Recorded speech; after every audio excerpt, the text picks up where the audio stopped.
प्यारे बच्चों सत श्री अकाल।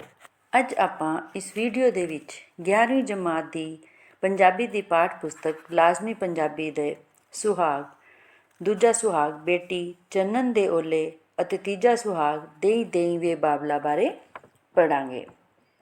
इस दे विच मुटियार हुई कुड़ी अपने बाप नाल, बाप मतलब अपने पिता दे नाल वार्तालाप करती हुई अपने होने वाले वर यानी कि जिस दे नाल उसकी शादी होनी है उस दे संबंधी अपने हाव भाव प्रगट करती है। अते तीजे सुहाग देई देई बाबला दे विच उस दे विच कुड़ी कहती है कि वो मंग करती है अपने बाबल तो कि वो उसनूं उस घर दे विच विआहे जिथे सोहरा कोड़मे दा मुखी होवे ते सस नेक ते शांत सुभाਅ दी होवे। इस दे विच मुटियार कुड़ी दे हाव भाव अंकित हैं जिन्हां राही वो अपने बाप अगे, बाप मतलब अपने बाबल अगे, अपने पिता अगे बेनती करती है कि वह उसनूं चंगे ते वड्डे घर दे विच विआहे। हुण असी इस नूं विस्तार दे विच करांगे। बेटी चन्नन दे ओले ओले क्यों खड़ी, मैं तां खड़ी सां बाबल जी दे बाहर, बाहर मतलब दरवाजे ते, मैं तां खड़ी सां बाबल जी दे बाहर, बाबल वर लोड़िए, लोड़िए मतलब लभना यानी कि उनके वास्ते सोना जिहा मुंडा लभन वास्ते। एक कुड़ी जिहड़ी है मुटियार जिहड़ी है इस दे विच कुड़ी जिहड़ी है यानी कि बाप बेटी नूं पुछदा है कि वह चंदन दे बूटे दे ओहले हो के क्यों खड़ी सी। बेटी उत्तर दिंदी है कि वह अपने बाप दे बूहे विच खड़ी सी तां जो वह उसनूं दस सके कि वह किहो जिहा वर चाहुंदी है। अगों बेटी किहो जिहा वर लोड़िए नी जाइए किहो जिहा वर लोड़िए। बाप उसनूं पुछदा है कि वह किहो जिहा वर चाहुंदी है। वह उसनूं निसंग हो के दसे यानी कि बिना किसी झिझक दे, बिना किसी हिचकिचाहट दे उन्होंने दस दवे कि वह किहो जिहा वर चाहुंदी है। बाबल जिउं तारियां विचों चन, बाबल जिउं तारियां विचों चन, चन्ना विचों काहन कन्हैया वर लोड़िए। बेटी कहती है कि वह दुनिया भर के मुंडियां विचों इस तरह का सब तो सोहना वर चाहुंदी है जिस तरह हज़ारां तारियां विचों चंद ही सब तो वध सोहना, चंद मतलब चंद्रमा, चंद्रमा तो ही सब तो वध सोहना ते मनमोहना हुंदा है। वह तां कहेगी ही कि वह सैकड़े चंदा यानी कि 100 चंद्रमा तो भी सोहना कान कृष्ण यानी कि कृष्ण वर्गा मनमोहना वर चाहुंदी है। वर मतलब अपना घर वाला जिहड़ा है वह चाहुंदी है। इस दे विच बेटी अपने बाप नूं कहंदी है कि उस दे लई उसका बाप जिहड़ा है वह यानी कि हज़ारां तारियां विचों जिस तरह चंद सब तो वध सोहना अते मनमोहना नज़र आंदा है उस तो भी ज़्यादा सैकड़े चंदा तो भी सोहना जिहड़ा है कान कृष्ण यानी कि कृष्ण दे वर्गा मनमोहना वर चाहुंदी है। बेटी चन्नन दे ओले ओले क्यों खड़ी, मैं तां खड़ी सां मामा जी दे बाहर, यानी कि बेटी चन्नन दे ओले ओले क्यों खड़ी, मैं तां खड़ी सां मामा जी दे बाहर, मामा वर लोड़िए। इस दे विच कुड़ी मामे अपने मामे नूं कहंदी है कि वह चंदन दे रुख दे यानी कि इस दे विच मामा अपनी भांजी नूं पुछदा है कि वह चंदन दे रुख दे ओले हो के क्यों खड़ी है। अगों भांजी उत्तर दिंदी है कि वह तां अपने मामे दे दरवाजे विच इस करके खड़ी सी क्योंकि वह उसनूं दसना चाहुंदी है कि वह किहो जिहा वर चाहुंदी है। बेटी किहो जिहा वर लोड़िए नी जाइए किहो जिहा वर लोड़िए। अगों मामा जो तारियां विचों चन, चन्ना विचों काहन कन्हैया वर लोड़िए। मामा उसनूं कहंदा है कि वह उसनूं ਨਿਸੰਗ ਹੋ ਕੇ, ਨਿਸੰਗ ਮਤਲਬ ਬਿਨਾਂ ਕਿਸੇ ਝਿਜਕ ਦੇ ਉਹਨਾਂ ਨੂੰ ਦੱਸੇ ਕਿ ਉਹ ਕਿਹੋ ਜਿਹਾ ਵਰ ਚਾਹੁੰਦੀ ਹੈ। ਪਾਂਜੀ ਉੱਤਰ ਦਿੰਦੀ ਹੈ ਕਿ ਉਹ ਦੁਨੀਆ ਭਰ ਦੇ ਨੌਜਵਾਨਾਂ ਵਿੱਚੋਂ ਇਸ ਤਰ੍ਹਾਂ ਦਾ ਸਭ ਤੋਂ ਸੋਹਣਾ ਹੋਣਾ ਚਾਹੀਦਾ ਹੈ, ਯਾਨੀ ਕਿ ਮਾਮਾ ਜਿਉ ਤਾਰਿਆਂ ਵਿੱਚੋਂ ਚੰਨ, ਚੰਨਾਂ ਵਿੱਚ ਕਾਹਨ ਕਨ੍ਹੱਈਆ ਵਰ ਲੋੜੀਏ। ਉਹ ਨੌਜਵਾਨਾਂ ਦੇ ਵਿੱਚੋਂ ਇਸ ਤਰ੍ਹਾਂ ਸਭ ਤੋਂ ਸੋਹਣਾ ਹੋਣਾ ਚਾਹੀਦਾ ਹੈ ਜਿਸ ਤਰ੍ਹਾਂ ਅਣਗਿਣਤ ਤਾਰਿਆਂ ਵਿੱਚੋਂ ਚੰਦ ਸਭ ਤੋਂ ਸੋਹਣਾ ਅਤੇ ਖਿੱਚ ਭਰਿਆ ਹੁੰਦਾ ਹੈ। ਉਹ ਤਾਂ ਸੈਂਕੜੇ ਚੰਦਾਂ ਤੋਂ ਵੀ ਵੱਧ ਸੋਹਣਾ ਕਾਹਨ ਕ੍ਰਿਸ਼ਨ ਵਰਗਾ ਵਰ ਚਾਹੁੰਦੀ ਹੈ। ਇਸ ਦੇ ਵਿੱਚ ਮੁਟਿਆਰ ਕੁੜੀ ਚਾਹੁੰਦੀ ਹੈ ਕਿ ਉਸਦਾ ਪਤੀ ਦੁਨੀਆ ਭਰ ਦੇ ਨੌਜਵਾਨਾਂ ਵਿੱਚੋਂ ਯਾਨੀ ਕਿ ਸਭ ਤੋਂ ਸੋਹਣਾ ਕਾਹਨ ਕ੍ਰਿਸ਼ਨ ਵਰਗਾ ਹੋਣਾ ਚਾਹੀਦਾ ਹੈ। ਅਗਲਾ ਹੈ ਦੇਈ ਦੇਈ ਵੇ ਬਾਬਲਾ। ਦੇਈ ਦੇਈ ਵੇ ਬਾਬਲਾ, ਇਹ ਵੀ ਇੱਕ ਸੁਹਾਗ ਹੈ ਜਿਸ ਦੇ ਵਿੱਚ ਕੁੜੀ ਆਪਣੇ ਰਿਸ਼ਤੇਦਾਰ ਯਾਨੀ ਕਿ ਬਾਪ ਨੂੰ ਸੰਬੋਧਿਤ ਕਰਦਿਆਂ, ਮਾਂ ਨੂੰ, ਚਾਚੇ ਤਾਏ, ਆਪਣੇ ਮਾਮਾ ਸਭ ਨੂੰ ਸੰਬੋਧਿਤ ਕਰਦਿਆਂ ਹੋਇਆਂ ਕਿਵੇਂ ਆਖਦੀ ਹੈ। ਦੇਈ ਦੇਈ ਵੇ ਬਾਬਲਾ ਉਸ ਘਰੇ ਜਿੱਥੇ ਸੱਸ ਭਲੀ ਪ੍ਰਧਾਨ, ਸਹੁਰਾ ਸਰਦਾਰ ਹੋਵੇ। ਇਸ ਦੇ ਵਿੱਚ ਕੁੜੀ ਆਪਣੇ ਬਾਬਲ ਨੂੰ ਕਹਿੰਦੀ ਹੈ ਕਿ ਉਹ ਉਸ ਨੂੰ ਉਸ ਘਰ ਵਿੱਚ ਵਿਆਹ ਕੇ ਦੇਵੇ ਜਿੱਥੇ ਸੱਸ ਕੋੜਮੇ ਦੀ ਮੰਨੀ ਪਰਮੰਨੀ ਪ੍ਰਧਾਨ ਅਤੇ ਸਹੁਰਾ ਇਲਾਕੇ ਦਾ ਰੱਜਿਆ ਪੁੱਜਿਆ ਸਰਦਾਰ ਹੋਵੇ। ਯਾਨੀ ਕਿ ਕੋੜਮੇ ਦੀ ਮੰਨੀ ਪਰਮੰਨੀ ਯਾਨੀ ਕਿ ਜਿੱਥੇ ਉਹ ਰਹਿ ਰਹੀ ਹੈ ਉਸ ਕੋੜਮੇ ਦੇ ਵਿੱਚ, ਯਾਨੀ ਕਿ ਜਿੱਥੇ ਬਹੁਤ ਭਰਿਆ ਪਰਿਵਾਰ ਹੋਵੇ ਉੱਥੇ ਮੰਨੀ ਪੰਨੀ ਯਾਨੀ ਕਿ ਸਭ ਉਸਦੀ ਸੁਣਦੇ ਹੋਣ, ਅਤੇ ਸਹੁਰਾ ਜਿਹੜਾ ਹੈ ਉਹ ਇਲਾਕੇ ਦਾ ਰੱਜਿਆ ਪੁੱਜਿਆ ਸਰਦਾਰ ਹੋਵੇ, ਉਹਨਾਂ ਦੇ ਘਰ ਕਿਸੇ ਚੀਜ਼ ਦੀ ਕਮੀ ਨਾ ਹੋਵੇ। ਡਾ ਪੀੜਾ ਬਹਿੰਦੀ ਸਾਹਮਣੇ ਵੇ, ਡਾ ਪੀੜਾ ਬਹਿੰਦੀ ਸਾਹਮਣੇ ਵੇ, ਵੇ ਮੱਥੇ ਕਦੇ ਨਾ ਪਾਉਂਦੀ ਵੱਟ, ਬਾਬਲ ਤੇਰਾ ਪੁੰਨ ਹੋਵੇ।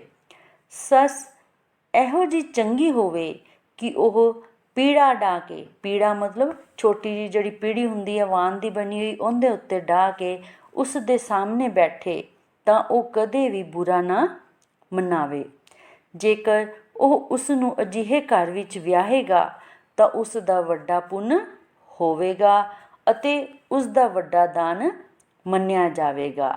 ਯਾਨੀ ਕਿ ਪੁੰਨ ਹੋਵੇ, ਤੇਰਾ ਦਾਨ ਹੋਵੇ, ਤੇਰਾ ਹੋਵੇਗਾ ਵੱਡੜਾ ਜਸ, ਬਾਬਲ ਤੇਰਾ ਪੁੰਨ ਹੋਵੇ। ਇਸ ਨਾਲ ਉਸ ਦੀ ਸਾਰੇ ਸ਼ਰੀਕਾਂ ਅਤੇ ਰਿਸ਼ਤੇਦਾਰਾਂ ਵਿੱਚ ਬਹੁਤ ਵਡਿਆਈ ਹੋਵੇਗੀ। ਯਾਨੀ ਕਿ ਕੁੜੀ ਆਪਣੇ ਬਾਪ ਨੂੰ ਕਹਿ ਰਹੀ ਹੈ ਕਿ ਜੇਕਰ ਉਹ ਉਸ ਦਾ ਵਿਆਹ ਇਸ ਤਰ੍ਹਾਂ ਦੇ ਘਰ ਦੇ ਵਿੱਚ ਕਰੇਗਾ ਜਿੱਥੇ ਉਹਦਾ ਸਹੁਰਾ ਜਿਹੜਾ ਹੈ ਉਹ ਰੱਜਿਆ ਪੁੱਜਿਆ ਸਰਦਾਰ ਹੋਵੇ, ਸੱਸ ਜਿਹੜੀ ਹੈ ਕੋੜਮੇ ਦੇ ਮੰਨੀ ਪਰਮੰਨੀ ਪ੍ਰਧਾਨ ਹੋਵੇ, ਉਸ ਦੇ ਸਾਹਮਣੇ ਜੇਕਰ ਉਹ ਪੀੜਾ ਡਾ ਕੇ ਬੈਠੇ ਤਾਂ ਉਸ ਨੂੰ ਕੁਝ ਵੀ ਨਾ ਕਵੇ, ਉਸਦਾ ਬੁਰਾ ਨਾ ਮਨਾਵੇ। ਇਸ ਤਰ੍ਹਾਂ ਦੇ ਘਰ ਦੇ ਵਿੱਚ ਉਸਦਾ ਵਿਆਹ ਕਰੇ। ਦੇਈ ਦੇਈ ਸੱਸਾ, ਦੇਈ ਦੇਈ ਵੇ ਬਾਬਲਾ ਉਸ ਘਰੇ ਜਿੱਥੇ ਸੱਸ ਦੇ ਬਾਹਲੜੇ ਪੁੱਤ, ਇੱਕ ਮੰਗੀਏ ਇੱਕ ਵਿਆਹੀਏ। ਵੇ ਮੈਂ ਸ਼ਾਦੀਆਂ ਵੇਖਾਂ ਨਿਤ, ਬਾਬਲ ਤੇਰਾ ਪੁੰਨ ਹੋਵੇ। ਇਸ ਦੇ ਵਿੱਚ ਕੁੜੀ ਕਹਿ ਰਹੀ ਹੈ ਆਪਣੇ ਬਾਪ ਨੂੰ, ਬਾਬਲ ਨੂੰ ਕੁੜੀ ਕਹਿ ਰਹੀ ਹੈ ਕਿ ਉਹ ਉਸ ਨੂੰ ਉਸ ਘਰ ਵਿੱਚ ਵਿਆਹ ਕੇ ਦੇਵੇ ਜਿੱਥੇ ਸੱਸ ਦੇ ਬਹੁਤ ਸਾਰੇ ਪੁੱਤਰ ਹੋਣ। ਯਾਨੀ ਕਿ ਬਾਹਲੜੇ ਪੁੱਤ ਮਤਲਬ ਬਹੁਤ ਸਾਰੇ ਪੁੱਤਰ ਹੋਣ, ਤਾਂ ਜੋ ਉਹ ਸਹੁਰੇ ਘਰ ਜਾ ਕੇ ਇੱਕ ਦਿਓਰ ਨੂੰ ਵਿਆਹ ਕੇ ਦੂਜੇ ਨੂੰ ਵਿਆਹੁਣ ਲਈ ਮੰਗ ਲਵੇ ਅਤੇ ਇਸ ਤਰ੍ਹਾਂ ਉਹ ਉੱਥੇ ਜਾ ਕੇ ਦਿਓਰਾਂ ਨੂੰ ਮੰਗਣ ਅਤੇ ਵਿਆਹੁਣ ਦੇ ਕੰਮਾਂ ਵਿੱਚ ਲੱਗੀ ਹਰ ਰੋਜ਼ ਖੁਸ਼ੀਆਂ ਹੀ ਦੇਖਦੀ ਰਵੇ। ਜਿੱਥੇ ਸੱਸ ਦੇ ਬਾਹਲੜੇ ਪੁੱਤ, ਇੱਕ ਮੰਗੀਏ ਇੱਕ ਵਿਆਹੀਏ। ਵੇ ਮੈਂ ਸ਼ਾਦੀਆਂ ਵੇਖਾਂ ਨਿਤ, ਬਾਬਲ ਤੇਰਾ ਪੁੰਨ ਹੋਵੇ। ਜੇਕਰ ਉਹ ਬਾਬਲ ਯਾਨੀ ਕਿ ਉਸ ਦਾ ਜਿਹੜਾ ਫਾਦਰ ਹੈ ਉਸ ਨੂੰ ਇਹੋ ਜਿਹੇ ਘਰ ਵਿੱਚ ਵਿਆਹੇਗਾ ਤਾਂ ਇਹ ਉਸ ਦਾ ਵੱਡਾ ਪੁੰਨ ਹੋਵੇਗਾ। ਪੁੰਨ ਹੋਵੇ ਤੇਰਾ ਦਾਨ ਹੋਵੇ, ਤੇਰਾ ਹੋਵੇਗਾ ਵੱਡੜਾ ਜਸ, ਬਾਬਲ ਤੇਰਾ ਪੁੰਨ ਹੋਵੇ ਅਤੇ ਉਸ ਦਾ ਵੱਡਾ ਦਾਨ ਮੰਨਿਆ ਜਾਵੇਗਾ। ਇਸ ਨਾਲ ਉਸ ਦੀ ਸਾਰੇ ਸ਼ਰੀਕਾਂ ਅਤੇ ਰਿਸ਼ਤੇਦਾਰਾਂ ਦੇ ਵਿੱਚ ਬਹੁਤ ਵਡਿਆਈ ਹੋਵੇਗੀ। ਵੱਡੜਾ ਜਸ ਦਾ ਮਤਲਬ ਵਡਿਆਈ ਹੋਣਾ, ਬਹੁਤ ਵਡਿਆਈ ਹੋਣਾ। ਕਿੱਥੇ ਵਡਿਆਈ ਹੋਵੇਗੀ ਉਸਦੇ ਫਾਦਰ ਦੀ? ਆਪਣੇ ਰਿਸ਼ਤੇਦਾਰਾਂ ਅਤੇ ਸ਼ਰੀਕਾਂ ਦੇ ਵਿੱਚ। ਦੇਈ ਦੇਈ ਵੇ ਬਾਬਲਾ ਉਸ ਘਰੇ ਜਿੱਥੇ ਬੂਰੀਆਂ ਝੋਟੀਆਂ ਸੱਠ। ਬੂਰੀਆਂ ਝੋਟੀਆਂ ਇਸ ਦੇ ਵਿੱਚ ਕਿਸ ਲਈ ਵਰਤੀਆਂ ਗਈਆਂ ਹਨ? ਯਾਨੀ ਕਿ ਮੱਝਾਂ ਗਾਵਾਂ। ਕੁੜੀ ਜਿਹੜੀ ਹੈ ਉਹ ਆਪਣੇ ਬਾਬਲ ਨੂੰ ਕਹਿੰਦੀ ਹੈ ਕਿ ਉਹ ਉਸ ਨੂੰ ਉਸ ਘਰ ਵਿੱਚ ਵਿਆਹ ਕੇ ਦੇਵੇ ਜਿੱਥੇ ਦੁੱਧ ਦੇਣ ਵਾਲੀਆਂ 60-70 ਬੂਰੀਆਂ ਝੋਟੀਆਂ ਹੋਣ, ਯਾਨੀ ਕਿ ਮੱਝਾਂ ਗਾਵਾਂ ਹੋਣ। ਇੱਕ ਰਿੜਕਾਂ ਇੱਕ ਜਮਾਇਸਾਂ, ਇੱਕ ਰਿੜਕਾਂ ਇੱਕ ਜਮਾਇਸਾਂ ਵੇ ਮੇਰਾ ਚਾਟੀਆਂ ਦੇ ਵਿੱਚ ਹੱਥ, ਬਾਬਲ ਤੇਰਾ ਪੁੰਨ ਹੋਵੇ।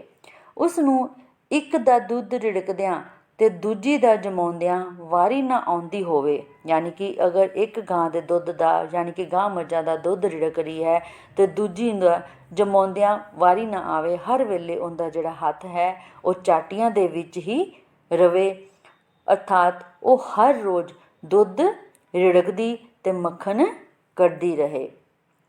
ਪੁੰਨ ਹੋਵੇ ਤੇਰਾ, ਦਾਨ ਹੋਵੇ, ਤੇਰਾ ਹੋਵੇਗਾ ਵੱਡਾ ਜਸ, ਬਾਬਲ ਤੇਰਾ ਪੁੰਨ ਹੋਵੇ। ਜੇਕਰ ਉਹ ਯਾਨੀ ਕਿ ਬਾਬਲ ਉਸ ਨੂੰ ਅਜਿਹੇ ਘਰ, ਯਾਨੀ ਕਿ ਇਹੋ ਜਿਹੇ ਘਰ ਵਿਆਹੇਗਾ ਤਾਂ ਇਹ ਉਸ ਦਾ ਬਹੁਤ ਵੱਡਾ ਦਾਨ ਗਿਣਿਆ ਜਾਵੇਗਾ ਅਤੇ ਉਸ ਨੂੰ ਇਸ ਦਾ ਪੁੰਨ ਲੱਗੇਗਾ। ਇਸ ਨਾਲ ਉਸ ਦੀ ਸਾਰੇ ਸ਼ਰੀਕਾਂ ਅਤੇ ਰਿਸ਼ਤੇਦਾਰਾਂ ਦੇ ਵਿੱਚ ਵਡਿਆਈ ਹੋਵੇਗੀ, ਯਾਨੀ ਕਿ ਉਸ ਦਾ ਜਸ਼ ਹੋਵੇਗਾ। ਅਗਲਾ ਹੈ ਦੇਈ ਦੇਈ ਵੇ ਬਾਬਲਾ ਉਸ ਘਰੇ ਜਿੱਥੇ ਦਰਜੀ ਸੀਵੇ ਪੱਟ, ਇੱਕ ਪਾਵਾਂ ਇੱਕ ਟੰਗਣੇ, ਇੱਕ ਪਾਵਾਂ ਇੱਕ ਟੰਗਣੇ ਮੇਰਾ ਵਿੱਚ ਸੰਦੂਕਾਂ ਦੇ ਹੱਥ। ਇਸ ਦੇ ਵਿੱਚ ਕੁੜੀ ਆਪਣੇ ਬਾਬਲ ਨੂੰ ਕਹਿੰਦੀ ਹੈ ਕਿ ਉਹ ਉਸ ਨੂੰ ਉਸ ਘਰ ਵਿੱਚ ਵਿਆਹ ਕੇ ਦੇਵੇ ਜਿੱਥੇ ਦਰਜੀ ਹਰ ਸਮੇਂ ਰੇਸ਼ਮ ਦੇ ਕੱਪੜੇ ਸੀ ਕੇ ਤਿਆਰ ਕਰਦਾ ਰਹਿੰਦਾ ਹੋਵੇ। ਯਾਨੀ ਕਿ ਜਿੱਥੇ ਦਰਜੀ ਸੀਵੇ ਪੱਟ, ਪੱਟ ਦਾ ਮਤਲਬ ਹੁੰਦਾ ਰੇਸ਼ਮ ਦੇ ਕੱਪੜੇ, ਯਾਨੀ ਕਿ ਦਰਜੀ ਜਿਹੜਾ ਹੈ ਉਹ ਰੇਸ਼ਮ ਦੇ ਕੱਪੜੇ ਸੀ ਕੇ ਤਿਆਰ ਕਰਦਾ ਰਹਿੰਦਾ ਹੋਵੇ। ਇੱਕ ਪਾਵਾਂ ਇੱਕ ਟੰਗਣੇ, ਯਾਨੀ ਕਿ ਉਹ ਜਿਹੜਾ ਦਿਲ ਕਰੇ ਚੁੱਕ ਕੇ ਪਾ ਲਵੇ ਅਤੇ ਪਾਇਆ ਲਾ ਕੇ ਕਿੱਲੀ ਦੇ ਉੱਤੇ ਟੰਗ ਦੇਵੇ। ਟੰਗਣੇ ਮਤਲਬ ਟੰਗ ਦੇਵੇ। ਮੇਰਾ ਵਿੱਚ ਸੰਦੂਕਾਂ ਦੇ ਹੱਥ, ਬਾਬਲ ਤੇਰਾ ਪੁੰਨ ਹੋਵੇ। ਇਸ ਤਰ੍ਹਾਂ ਹਰ ਸਮੇਂ ਕੱਪੜੇ ਕੱਢਣ ਅਤੇ ਸੰਭਾਲਣ ਲਈ ਉਸ ਦਾ ਹੱਥ ਸੰਦੂਕਾਂ ਵਿੱਚ ਹੀ ਰਹੇ। ਜੇਕਰ ਬਾਬਲ ਉਸ ਨੂੰ ਪੁੰਨ ਹੋਵੇ, ਤੇਰਾ ਦਾਨ ਹੋਵੇ, ਤੇਰਾ ਹੋਵੇਗਾ ਵੱਡੜਾ ਜਸ਼, ਬਾਬਲ ਤੇਰਾ ਪੁੰਨ ਹੋਵੇ। ਜੇਕਰ ਬਾਬਲ ਉਸ ਨੂੰ ਅਜਿਹੇ ਰੱਜੇ ਪੁੱਜੇ ਘਰ ਵਿੱਚ ਵਿਆਹੇਗਾ ਤਾਂ ਇਹ ਉਸ ਦਾ ਸਭ ਤੋਂ ਵੱਡਾ ਪੁੰਨ ਅਤੇ ਦਾਨ ਹੋਵੇਗਾ। ਇਸ ਨਾਲ ਉਸ ਨੂੰ ਵੱਡਾ ਪੁੰਨ ਲੱਗੇਗਾ। ਇਸ ਨਾਲ ਉਸ ਦੀ ਸਾਰੇ ਸ਼ਰੀਕਾਂ ਅਤੇ ਰਿਸ਼ਤੇਦਾਰਾਂ ਦੇ ਵਿੱਚ ਵਡਿਆਈ ਹੋਵੇਗੀ। ਦੇਈ ਦੇਈ ਵੇ ਬਾਬਲਾ, ਦੇਈ ਦੇਈ ਵੇ ਬਾਬਲਾ ਉਸ ਘਰੇ ਜਿੱਥੇ ਘਾੜ ਘੜੇ ਸੁਨਿਆਰ। ਇਸ ਦੇ ਵਿੱਚ ਕੁੜੀ ਆਪਣੇ ਬਾਬਲ ਨੂੰ ਕਹਿੰਦੀ ਹੈ ਕਿ ਉਹ ਉਸ ਨੂੰ ਉਸ ਘਰ ਦੇ ਵਿੱਚ ਵਿਆਹ ਕੇ ਦੇਵੇ ਜਿੱਥੇ ਹਰ ਸਮੇਂ ਸੁਨਿਆਰਾ ਗਹਿਣੇ ਘੜਦਾ ਹੋਵੇ। ਯਾਨੀ ਕਿ ਜਿੱਥੇ ਘਾੜ ਘੜੇ ਸੁਨਿਆਰ, ਹਰ ਸਮੇਂ ਯਾਨੀ ਕਿ ਗਹਿਣੇ ਘੜਨ ਵਾਲਾ ਸੁਨਿਆਰ, ਉੱਥੇ ਦੇਵੇ ਜਿੱਥੇ ਹਰ ਸਮੇਂ ਸੁਨਿਆਰਾ ਗਹਿਣੇ ਘੜਦਾ ਹੋਵੇ। ਇੱਕ ਪਾਵਾਂ ਦੂਜਾ ਡੱਬੜੇ ਵੇ ਮੇਰਾ ਡੱਬਿਆਂ ਦੇ ਵਿੱਚ ਹੱਥ, ਬਾਬਲ ਤੇਰਾ ਪੁੰਨ ਹੋਵੇ।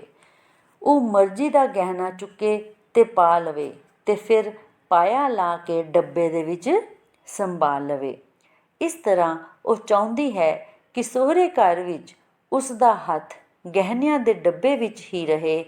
ਜੇਕਰ ਬਾਬਲ ਉਸ ਨੂੰ ਅਜਿਹੇ ਰੱਜੇ ਪੁੱਜੇ ਘਰ ਦੇ ਵਿੱਚ ਵਿਆਹੇਗਾ ਤਾਂ ਪੁੰਨ ਹੋਵੇ, ਤੇਰਾ ਦਾਨ ਹੋਵੇ, ਤੇਰਾ ਹੋਵੇਗਾ ਵੱਡੜਾ ਜਸ਼, ਬਾਬਲ ਤੇਰਾ ਪੁੰਨ ਹੋਵੇ। ਯਾਨੀ ਕਿ ਇਹ ਕੰਮ ਉਸ ਦੇ ਵੱਡੇ ਦਾਨਾਂ ਦੇ ਵਿੱਚ ਸ਼ਾਮਲ ਹੋਵੇਗਾ। ਇਸ ਨਾਲ ਉਸ ਦੀ ਸ਼ਰੀਕਾਂ ਅਤੇ ਰਿਸ਼ਤੇਦਾਰਾਂ ਦੇ ਵਿੱਚ ਬਹੁਤ ਵਡਿਆਈ ਹੋਵੇਗੀ।